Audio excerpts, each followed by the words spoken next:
Hello and welcome. My name is Meepolis, she, they, and this is Literally Graphic. And today we are looking at Harley Quinn, Breaking Glass by Mariko, Tamaki, and Steve Pugh. My second Harley Quinn story in as many months, a drastic increase for me, really. It's also part of the DC Inks line. Clicking around the web, it appears that they have stopped calling them Ink and are now just publishing, quote, graphic novels for young adults. I guess we keep having to try new things, question mark? Trying to tap this market makes sense, but execution, I have no idea what the wider reception of these books has been, but I'll link you to my other videos about the first and second titles, Mira, Tidebreaker, and Under the Moon, a Catwoman Tale, which I rated 2 stars and 1 star respectively. While I don't foresee a terrible high rating for this Harley title, I would like to start on a positive note and say that as far as class representation, this book was 300 times better than the Catwoman Tale.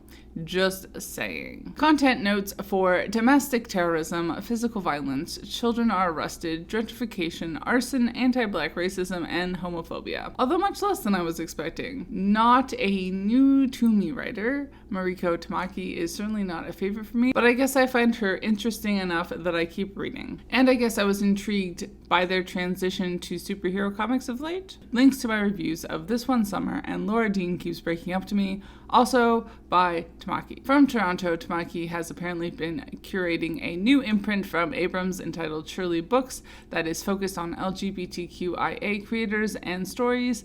They will apparently start publishing this year. Cool. Steve Pugh of Flintstone fame, at least on my channel, also draws for Marvel, Dark Horse, and 2000 AD, and is currently writing and painting Hotwire Detective Exorcist for Radical Publishing, to pull from his website. As far as keywords, before we jump in, Harley Quinn, I feel like she is a keyword unto herself.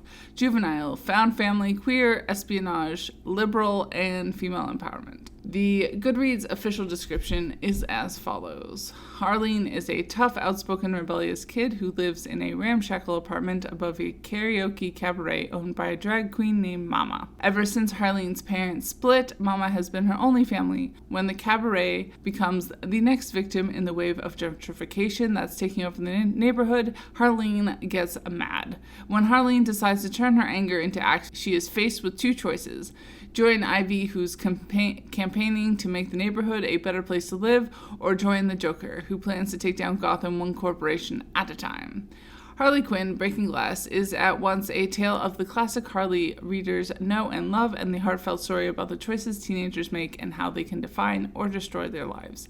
This is the first title in DC's new line of original graphic novels for middle grade and young adult readers. Community is a very strong theme through this book. Looking at the word quality, it is a bit on the wordier side, but broken up into pretty easy chunks. Word choice is always a bit hard to do well when it comes to these young teenage character people.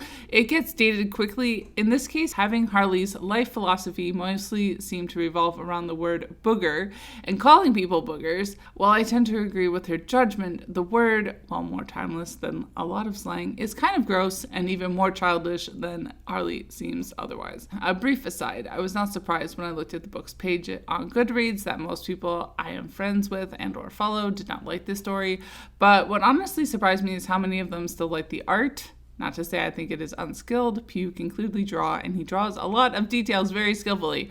But honestly, it really overwhelmed me, especially with the colors.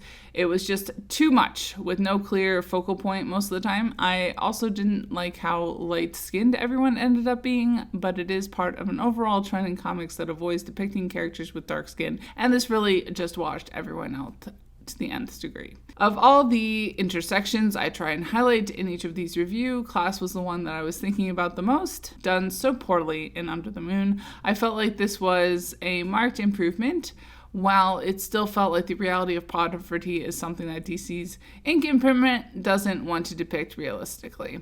Well, and Tamaki didn't try and address child abuse and slut-shaming the character's mother like Mariko did. Harley's family and community is full of admirable people, and the value of wealth is definitely questioned. So a lot more class analysis than most comics I read. Jumping through to gender and sexuality, we actually have a bit to talk about here, as there is a lot of representation across the spectrum, although sadly it's all side characters. On top of that, it does feel like the not Harley characters were a bit flat. There is also one act of homophobia that is addressed by the characters standing up for themselves. That said, I do feel like having so much positive queer representation in this book is a good sign of where DC is willing to go, and as a book for younger readers is still fulfilling an important niche. Specifically for the plotline, since there's a long history of people saying that queer people are dangerous to children, it was particularly nice having them take such good care of Harley, and it does warm the cockles of my own queer heart. And I'm not sure it was Tamaki's point, but it was also nice to have a story acknowledging that many poor people are queer, because sometimes in leftist spaces people like to pretend that queer issues and class issues are separate, when the working class is anything but purely white, straight, cis. And circling back to the question of race representation, on top of my issues with the art, it felt like the choices around the apparent races of each characters were a bit cookie cutter, although the issue of anti-black racism does come up once and is addressed in the story with Harley's BFF Ivy holding her accountable for letting their principal single Ivy out. While not directly explored because this is Harley Quinn's title, Less Than Perfect mental health is present. But to wrap things up, I guess I was surprised how much more interesting I found this book than other Ink titles,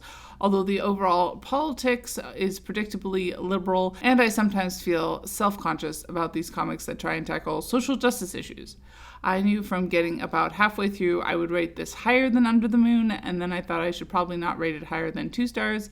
But now, having written this review, I do think I would rate it 3 out of 5 stars, because a lot of my complaints mostly boil down to reading outside of my preferred demographics. So that's that. Bye, y'all. Keep reading and resist white supremacy. And as always, Literally Graphic is created on land that should be given back to the traditional landholders, which in this case is, to my knowledge, the Mississaugas of the Credit First Nation, non-Anishinaabe people, the Haudenosaunee Confederacy, and the Huron-Wendat Nation.